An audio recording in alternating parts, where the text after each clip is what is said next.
I'm joined now by Sergei Brilev. He's an anchor at RussiaOne. Now, RussiaOne is one of the country's most watched state-owned TV networks. He joins me live from Moscow. It's good to have you on our network tonight, so thank you for taking the time. The whole question of Russian sanctions, whether they arrive, whether they don't, the existing sanctions that are in place are having a serious economic effect at the moment in the country, aren't they? I wouldn't say that. The last portion of sanctions arrived about a week and a half ago. And then last Monday and Tuesday, there was a panic on the currency market here. The ruble, which had stood at 58, went up to 64.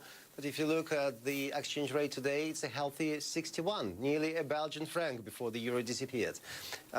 Besides that, Richard, to be honest with you, the economy is stupid motto does not work in this country. The national security issues are very much in the mentality not just of the Russian government but of the Russian public. So if you think that sanctions impress the Russian public, I wouldn't say that. Although, having said that, I'm not going to say that sanctions is something pleasant. Okay. The relations with the UK at the moment, following on from the Skripal. Now, look, neither you nor I know for a fact whether or not Russia was involved. So it is moot for us to get into a semantic or pedantic argument or discussion about that. However, when the people like the OPCW say what they said today, which is that clearly it was a nerve agent and they were able to identify it, where does Russia move forward on this?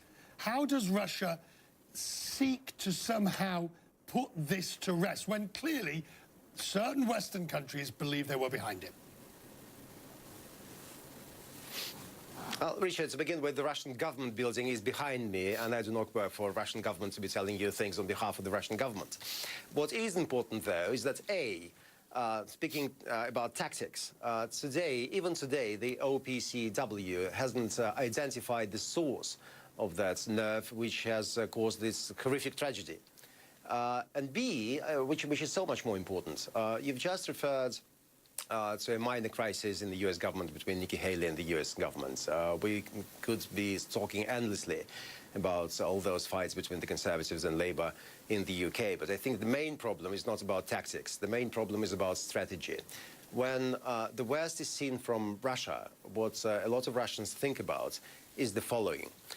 Let me give you a very concrete example. Mr. Trump is saying that one day he would withdraw with Syria. A lot of people ask here, now, if he withdraws from Syria, isn't this the start of a complete withdrawal from the rest of the Middle East? And if the EU, and if the United States and indeed the United Kingdom disappear from the Middle East, who will be patrolling the seas which connect the Persian Gulf with the rest of the world? The Chinese, the Indian, the Russian Navy? Is the West actually ready to give up its strategic position? Who fills the gap? I think this is the real global discussion which we should be having. Having said that, everyone is absolutely appalled by the tragedy which happened in the sleepy city of Salisbury, and I think one day we will have an answer. At this moment, both you and I are absolutely confused, aren't we not? Are we not? We are. I just want to finally talk about the James Comey book, which of course you'll have been following very closely what Mr. Comey has been saying. He said, look, I'm not going to get into the salaciousness of what he said, but he basically says he does not know whether or not a tape exists of certain activities with the president in Russia. And he doesn't say, he does not know whether Russia has something on President Trump. All right, again, what's your thoughts on that? Do you think Russia has something on him? Do you think I should? Do you think Russia should?